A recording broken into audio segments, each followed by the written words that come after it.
Chris, hey, great to see you again here at your headquarters here in Peachtree Corners.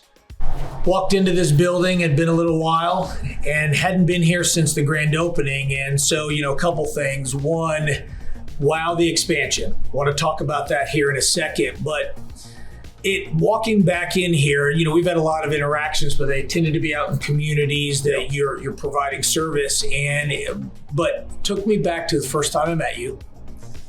City leaders were invited to come to the grand opening of this company called Fusus. Right. In Tech Park, and of course that got my antenna up. We always want to support local companies, but I walked in having no idea what you did. And I left, wow. Talk to me about what it is you guys do, and really, more importantly, the ingredients of how you've grown so fast in the 2 years since you opened? 2.5? 2 years, yeah. I mean, so let everybody know, what is Fusus and why are you growing so fast? Well, thank you, Brian, for coming in, and thank you to you and the city of Peachtree Corners for supporting us. In major part due to your support, we are where we are today. We're at about 100 employees now. I think when you and I first met, we were at 20. Yeah, that's about right. So about a 5-fold increase. We started this endeavor back in June of 2019 because we saw that communities like Peachtree Corners were looking for a way to work with law enforcement to make their community safer, to, as a byproduct of that, bring more businesses to the community, make it safer for residents. But the hurdle prior to Fusus was that all of these technologies that cities had invested in were, for the most part, siloed in nature. They didn't speak to one another. So back in June of 2019, we kind of had a concept that if we could build bridges between those technologies, we could actually help public safety work within those communities to help them grow. It just so happens in May of 2020, the world as we know it in law enforcement changed as a result of the George Floyd incident. And that really accelerated the public's interest in having said interoperability with law enforcement. It just so happens that it's homegrown here in Peachtree Corners, that a technology that really is the catalyst for that sort of change around the country is taking hold. I mean, so if people think about what you just said, which is all of these various video cameras, various manufacturers, they're all over the map, they're installed all over the place, putting them together makes complete sense. But, it's like other entrepreneurial type of endeavors. What made you think that you could find a way to patch them together? And then how did you get your team to be able to do it? Well, you are a veteran, as am I, and we understand in our experience as veterans that our military counterparts have for many years relied on intelligence before they've done things, right? And so it always kind of in the back of my head made sense that our public safety sisters and brothers would have similar capabilities. And so that was really, I think, at the core of what we were trying to do. And of course, the technology is now fundamentally very similar to what you and I experienced in our time in the service. And that is, let's help the first responders understand what they're walking into. Let's help them get there quicker. And of course, as we talk about things like active shooters and increased gun violence, it really fits into how we address that. The old adage of just putting more police officers on dots, cops on dots, as they called it. That's kind of the old kind of legacy way of thinking. Nowadays, it's how do I empower the officers that I have? And what's interesting is we start to do that through our technology. Not only are those officers more effective at their job, but now things like retention and hiring are improved with agencies because you're giving those officers better tools, making their job safer. And as a result, it's making the community safer. So yes, we are a company, and in a sense, we have a bottom line that we need to grow. But when I think about it in terms of our mission, much like our time in the service, there's a greater mission here than the bottom line. And it's helping those people that didn't have these resources before. I mean, having that greater mission definitely makes the work easier because you're pulling, you're ultimately wanting to accomplish something as important as this, making, our community safer, which, to a degree is almost like the first thing that should be provided in the community is for us to be safe. But as important as that is, there is a reason why that hadn't happened before you guys did this. I mean, because if it was easy, it would have been done already. Right. So you identified this need. It definitely had the motivating cause of, yes, the public service in the military, and then the same kind of providing public good. But then, all right, you got this need, you got this cause, but how did you get the team together? I mean, did you have the background to sit and write code, or how did you get that first 20 employees that you had when I met you? Yeah, it takes a team, doesn't it? I mean, you understand this. You've built a great team here in the city of Peachtree Corners. And as a result, Peachtree Corners is now known as kind of the technology hub in the Atlanta metropolitan area. And I would submit to you in the Southeast, and maybe eventually give our friends out in Silicon Valley on the West Coast a run for their money, right? But you didn't do that all alone. Oh, no. Right? So I surrounded myself with great people with common purpose. And they're not all just veterans. I mean, many former law enforcement and folks from different disciplines. Very diverse group of folks. People that live in this community, people that have served, people that have only in their entire life written code. But I think you're looking at a group of folks that are unified in what we do, our mission. It drives us. It's little things. It's like that text message I get in the middle of the night from a chief saying, thank you. We just pulled 80 guns off the street during spring break. And who knows what could have occurred if those things had actually gotten out in distribution, right? Using your tech. We had an active shooter situation that we helped address in a town in North Carolina. We had a homicide here in our backyard that we were able to support resolution to. And let's stop with that. So let's make this real for some people. We sit in a city that unfortunately had an incident not too long ago in which we had a carjacking gone, bad, and Right. the owner of the vehicle that the car was attempting to be stolen from was shot and killed. As a result of your work, the work of the Gwinnett County Police Department and others, able to identify and ultimately apprehend 2 of the 3 individuals involved in this. Walk the community through as we sit here, because that was a big deal here, as well all of these things should be, but walk them through. I don't think people realize what an instrumental role Fusus and your technology had in ultimately getting information to the authorities quickly so they can start working. Well, let me just say that the folks at Gwinnett County Police Department are the cream of the crop. They are the best at what they do. But, in circumstances like that tragedy, you're dealing with limited information. It's kind of the fog of conflict, right? So you've got a tragedy. It's occurred at a gas station. You've got some witness testimony. They've described who they think are the assailants.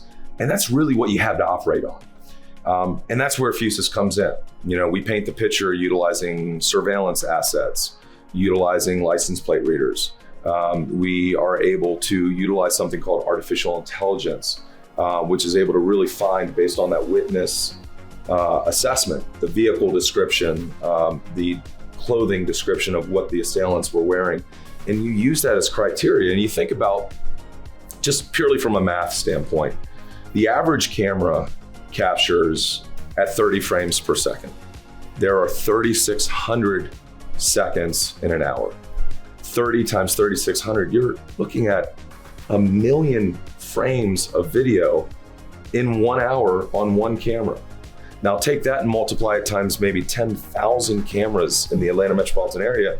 No human being could find that needle in the haystack if they were searching purely through the archaic way of looking at video, right? And that's where artificial intelligence comes in. That's what we build, right? So when you put criteria into a search engine, you're able to more quickly locate, in this case, the assailants.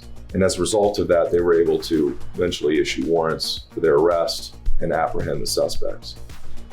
As a city manager, there is nothing cooler than to have a corporate tenant of a city doing 2 things. One, doing really well for themselves, but it gives the city this company to point to and say, yeah, they're headquartered in that city. But the second thing that it's always cool is for companies to be providing a product or a service that in and of its own right is so good that the city ends up wanting to become a customer. Yeah, right. I mean, there's just nothing cooler than that. Mm-hmm. And so let's talk about that a little bit. So come to this grand opening here, you have 20 employees. I remember leaving after you gave all of us at that ceremony kind of a primer on what Fusus was. And I remember leaving thinking, that is brilliant. It never occurred to me that it didn't exist that we could talk. But although, in the military, I plenty of times had, times where you're trying to talk to another branch of our own service, right, and we don't speak the same language. So it also maybe didn't, surprise me. But I left here thinking, wow, that's pretty cool. And then I kind of went about my business. Mm-hmm. And over some months, I started just hearing more Fusus this, Fusus that. And at the same time, the city was expanding or starting and expanding its own video surveillance assets as kind of a force multiplier. Yep. And then all of a sudden, we kind of converged back, and it became evident that we needed your, software, your program, your AI to kind of meld all of these divergent cameras, both that we had purchased and installed, and then we have this, sea of, video assets that already exist out there that you're able to pull together. So it's exciting. Now, as we've done this together, and it's worked out in such a way that we're even having successful identification apprehension of that.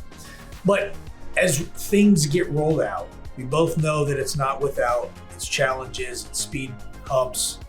Talk to me a little bit about what have been the challenges, both from a product scalable side, and then also with some of the things that I've been a part of as we've had public meetings together and talked to our community, that it's not always received by everybody the same way. Talk to us about how those things you're having to overcome. No, I appreciate that. I mean, look, on one hand, better intelligence yields better outcomes, right? We understand that implicitly. On the other hand, you've got this consideration called privacy, right? And really, I would be remiss if I talked about one without the other. There has to be a reconciliation of both. I mean, as citizens, right, and we swore an oath to the Constitution. You and I both did. So we understand that you can't just focus on executing the task at hand to resolve public safety issues. You have to think about, what are people's constitutional liberties? What are their privacy rights, their inherent privacy rights? And so we spend a lot of time at Fusus talking about this internally and building, candidly, systems that preserve the privacy rights of our, what we call donor sites, the businesses that share data with law enforcement. So that not only do those privacy rights, are they protected, but it tells them that, hey, this is something that you can embrace and you have and should have no fear of embracing, because we're not asking you to forego any of those rights. So I'll give you an example of how we do that. Cameras are everywhere, but a camera inside our office is a very different camera than the one facing outside of this building. That is public domain. It's a public area. This is, you could argue, more of a private area. So when we talk to communities, when we talk to businesses about working with law enforcement, let's talk about those cameras that are facing the public domain. Let's talk about those as cameras that, candidly, law enforcement would probably ask for a video if there was an incident anyway, right? So that expectation kind of already exists. What Fusus does is we just expedite that speed of sharing. And then we layer in some other privacy-centric capabilities, like, for example, panic alerting. So let's take a school, for example. Maybe cameras inside of the school are not shared with law enforcement all of the time. But in an active shooter situation where lives are at stake, children's lives at stake, I think pretty much everyone I know would be very comfortable saying that's a circumstance where we need to share with law enforcement. The panic alerting function that we build is not only a way to generate an alert at that school to notify the law enforcement that there may be an issue, it's also a trigger for sharing. And so now it's a circumstance-based sharing. It's a conditional, as we call it, sharing tool that addresses that underlying privacy consideration. And so I share that with you, Brian, just to say that it's really important as we kind of grow our methodology across the country and hopefully at some point globally, that we do so very conscious of those privacy considerations. And candidly, I think that will help us grow. As citizens know that this is not just a law enforcement technology, it's a technology that they also manage and control.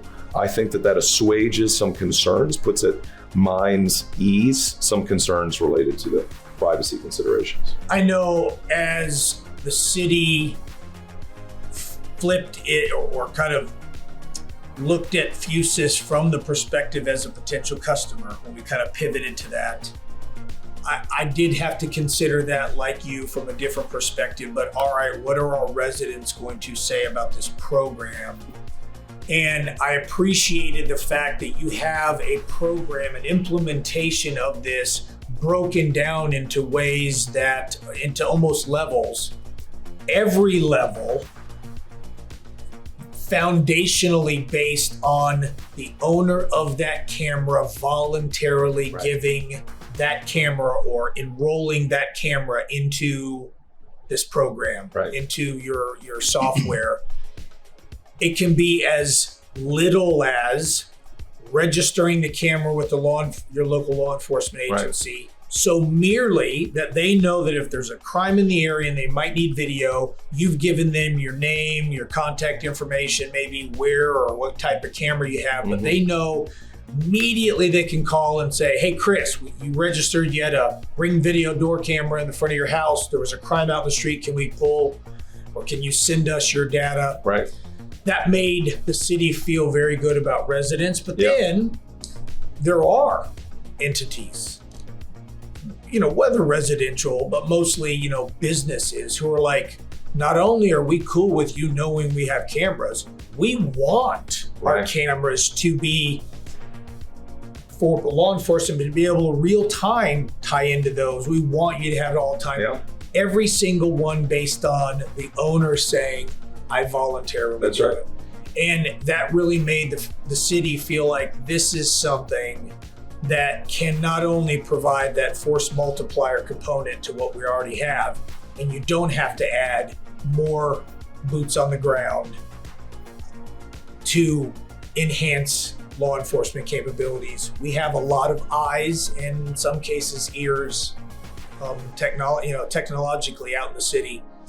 So let's pivot real quick and talk about as an organization. So we now know how it's working at the granular level. We're here in Metro Atlanta, Peachtree Corners. Yeah. You've got clients all over the globe now. Talk about how you've expanded, where you've got your stuff working and providing. It's interesting. So it started here, Peachtree Corners, but the appetite was everywhere. The appetite for better community collaboration, building trust within communities, giving communities a way to take an active role in public safety, right? This isn't isolated to Peachtree Corners or the Atlanta metropolitan area. I mean, that's a trend that we think not only has really kind of manifest out of what transpired in Minneapolis in May of 2020, but it's really snowballed across the globe. So I get calls from all over the world about how are you doing this in these cities? Let's take Atlanta, for example. I mean, the city itself had invested in, I think, 1,800 of their own cameras.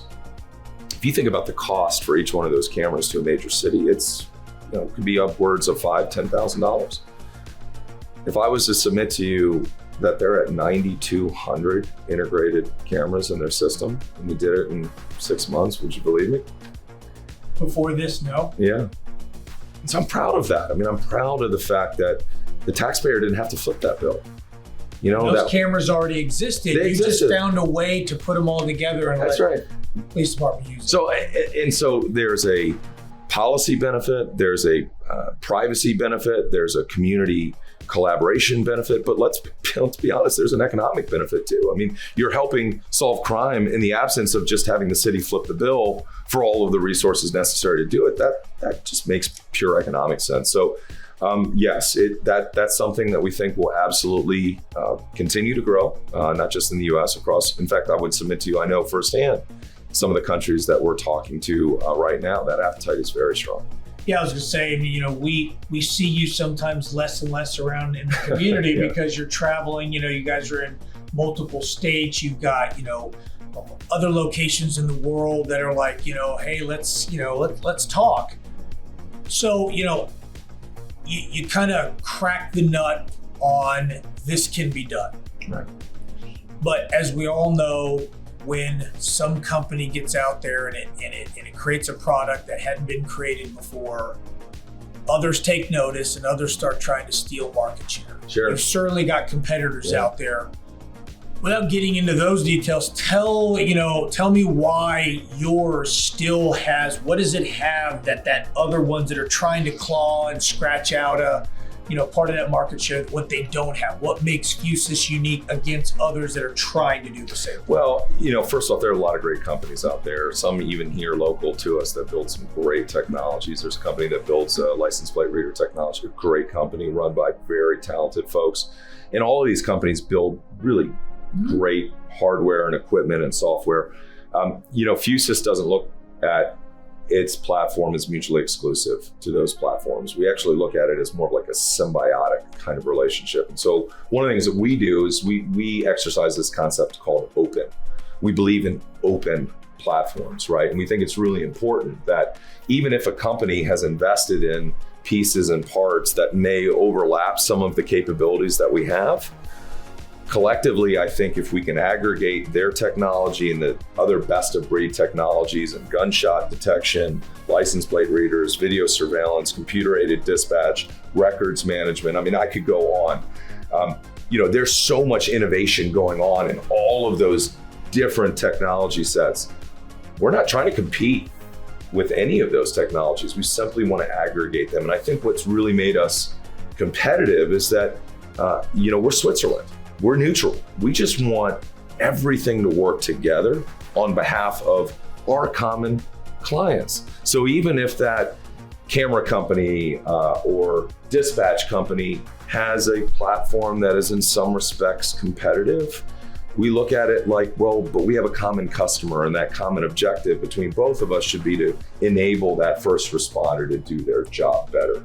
And that certainly was also enticing when the city became a customer, is when you laid out your platform, your service. There was not this hardware that you were kind of either trying to pimp or even that was off on a shelf. But I suspected that one day you were going to end up being like, hey, I know you're using this, but hey, right. You're like, look, we're concentrating and trying to be experts in this one thing. Yeah. And we are agnostic when it comes to the hardwares that we can integrate into ours. And that made the city feel like, okay, they are only worried about being the best at that one thing, and they don't have other. That always made us feel better. So talk to us about growth. Mm-hmm. You're growing fast. You're located in Tech Park, Atlanta, Peachtree Corners, state of Georgia's very first technology and research park. You are a great example of some of the innovation coming out of this place. If you go back to its origins in the late 60s, and as it's grown to become this more than 500-acre living, breathing, ecosystem for innovation, we've had some pretty cool stuff happen here prior to you. The modem was invented in this very same, technology park amazing? You're at. Yeah, the color printer was here, and then Scientific Atlanta, which is now part of Cisco, was founded here. Mm-hmm.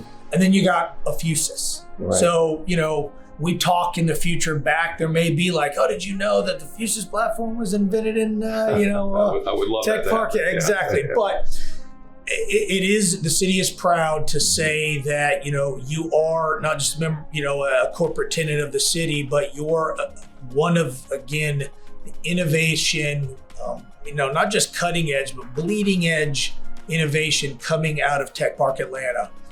What's your growth strategy going forward? You certainly have a product that has made sense to people, internationally, you're growing leaps and bounds. What's the growth strategy? Where do you see the company in the next 6, 12, 18 months? Well, I'll tell you that there are so many other markets that have a need for this. I mean, we've obviously focused very heavily on law enforcement at the state and local level. We haven't really scratched the surface yet on the federal. We are just beginning. We've got our first deployment in the state of Georgia for Department of Corrections. So you think about 40 different locations around the state, and they have an amalgamation of technologies that could be better served for their needs if they were to kind of work together. So there's a cohesive value proposition that we can offer entities like that. And that's just in the US, right? And then we talk about the global growth. But I got to tell you, one of the things that really excites me, and is something I've been putting a lot of focus on with our team, crime doesn't really occur at the large enterprise businesses, right? It doesn't, not at the rate that it happens at, the smaller businesses. But the problem is the smaller businesses, they are usually the ones that are least financially equipped to embrace technology such as this to abate those issues, right?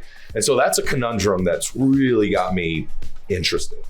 And that's the kind of challenge statement where, we're coming out with some technology that is so extraordinarily potent and affordable that even the high crime areas that were, prior to Fusus really just incapable of having this kind of high-end interoperability technology with law enforcement, they just could never have endeavored, they could never have conceived of having this. We're going to make that happen.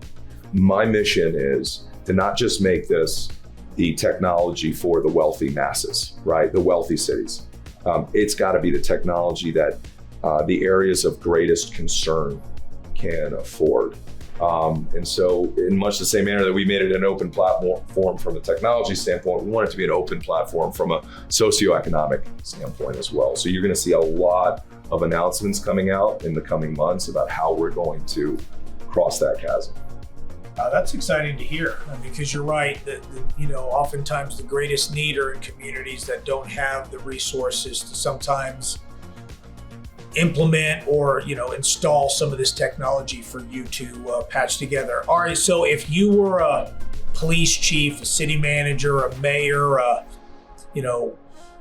public official in the realm where crime, might be a part of your responsibility. You might be sitting at a point where you could do some more, bring more resources together, and you're listening to this saying, holy cow, there is something to stitch all this together. What's your message to them in a nutshell? They're listening and they're like, all right, you got my attention. Why Fusus? Why now? Talk to our partners in law enforcement. Allow us to make those introductions and formulate your opinion based on the track record of success. Formulate your opinion based on what we've achieved in the cities where we've deployed. Allow us to make those introductions and then allow us to listen to your unique needs. Every city's different. We're not prescriptive. And while we've done some things that we think are best practices for cities across the country, every city is different and unique. And there are dynamics from a political standpoint, from a community standpoint, from a law enforcement, from a budgetary, and that's what we need to do. We need to continue to listen at Fusus. But I would submit to you, Brian, that that's what we do for a living. That's our mission, that's our purpose. So I would encourage those cities to give us an opportunity to listen and then to share what we've done and then formulate their own opinion on whether it makes sense for them. Well, I can certainly close with providing a testimonial and that, from the city's perspective, we're both, proud to have you as a corporate tenant and as a customer. When we laid out the program we were going to implement here, it was tailored to our needs. We are unique. We have unique things here, whether it's areas of city or how we provide law enforcement, and you tailored it to our needs. You or your staff were always available for the public meetings that we had for our citizens to understand what this was and everything. And so, I would certainly be the first, but, I'm sure, well, I know you've got many others that would, tell somebody thinking about this, look, you need to talk to them. You need to sit down and let them roll out, their program and go from there. So, look, I want to thank you for, all that you've done growing this company, all that you've done to create this service, what it does to help provide that force multiplier to the boots on the ground that you do need in law enforcement, but you can't always add more. And sometimes it's not the boots on the ground that you need. So I appreciate it. I look forward to, I don't know if I'll necessarily need to wait another 2 years, but I mean, if you guys, increase fivefold every 2 years, then I'm not sure you'll be in this building next time. I appreciate that. And I would also say to you that excellence breeds excellence, right? And what you and the tremendous team here in Peachtree Corners has done is create an environment where you've got some heavy hitters on that list, right? Those companies that you just that was named, just the short that's list. That's the abridged version, right? And so what ends up happening when you do that, when you create that groundswell of excellence, is that now, and you look at like Silicon Valley as an example, now the investment community starts to circle that, right? So they start to become conscious of it, right? Now you've got talent coming out of places like Georgia Tech that are now starting to see this as an epicenter for career growth, and and what that does for all of us is benefits all of us, right? Tide. Right, a rising tide lifts all boats. And so what you see is now this excellence in technology and innovation in great Fortune 100 companies all the way down to the next great thing out of Curiosity Labs, and that is a virtuous cycle.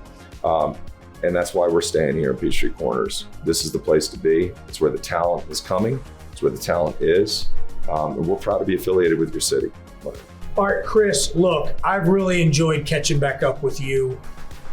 Every time we talk and we're not distracted with, helping, our residents here understand this partnership, this program that we've created here. Every time we get to talk, kind of personally about how the wife and kids, how the company's going, I always learn that, you guys really are doing some great stuff. I look forward to having a front row seat to watch you guys grow, to maybe take some of your innovative stuff and we use it and make the residents here in Peachtree Corners that much better.